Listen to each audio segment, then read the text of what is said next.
So, to begin, can you state your name and your profession? Okay, I'm Professor Whalen at the School of Interior Design. My name is Charlene Geno, and I'm a Ryerson Interior Design student. My name is Lucinda McGurran, and I'm an interior designer. I don't know. I'm a student at Ryerson.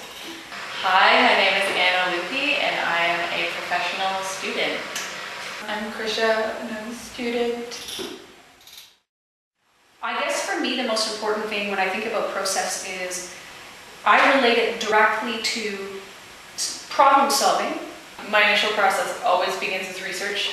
It probably takes up 50% of the entire design process that I end up doing, just because research is such a massive component. I truly believe that any good, positive, amazing design can be built from just doing the right research on it. I'll start by, doing research into, say, if it's site-based, then maybe do research on like the culture of a certain country, or just do a lot of research that pertains to the project. But for me, I have like folders process, like for every subject. And if you just kind of, instead of going in a wiggly line, just going like a straight line, you can change things as you go along, but just making the big changes. So for me, process is actually, because I'm a very logical person, it is tied directly to logic, so I will automatically prioritize and I will automatically think about the end goal or the end user. If it can't be built, or if it's really crazy out there, I'm like, I don't get it. I understand it and I think it's absolutely stunning and it's absolutely beautiful. It's just not how my mind thinks, and I'm so grateful for the other designers that do think and create that way. I usually stop the project. Like, if I'm just finding that I'm not going anywhere, I will stop it and I won't work on it for that day. If I'm concentrating specifically on one project, which I really feel you need to do, like you need to get intense into one project, you need to get passionate and excited about it, but every once in a while it can just kind of die because you're hitting so many blocks, and a lot of the time I find that's when I just switch to the next project. It's almost like your brain will shut down. So it is best to try and walk away as opposed to try and keep pushing yourself, because you're not going to take it any further. Or at least not in a way that I would consider to be profitable for myself. I get tired being creative, like having to sort of go through that on a daily basis, but I wouldn't say that I necessarily get creative blocks. Sometimes it's just good to start fresh and kind of get your mind thinking about something else, because getting stuck on I do that a lot, just to get stuck on one idea. It doesn't really help to be stubborn.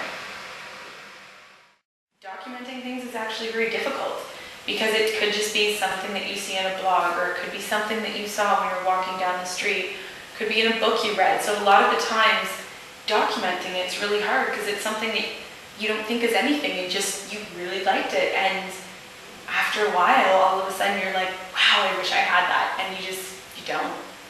Almost every day I'm switching between at least 2 courses, and I always sort of have to refresh or remind myself of what's going on. And to keep that all in my head, I don't think I'd be capable of doing that. Like, I would have targets for what you need to do in week 1, week 2, week 3.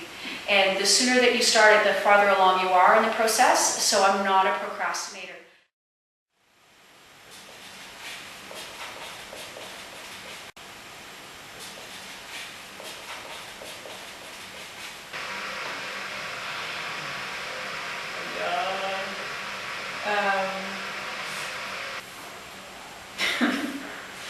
Oh, this is such a work of art. This is usually my process. I sort of start small and then I go a little nuts, and then it's sort of refining my process. I'm terrible. My process is a never-ending cycle. It appears to be a very simple checklist where you just do step 1, step 2, and step 3. And really what it is it's an ebb and flow of just never ending. It never stops. The process never stops. And even when you think the design is done, the design is just never done.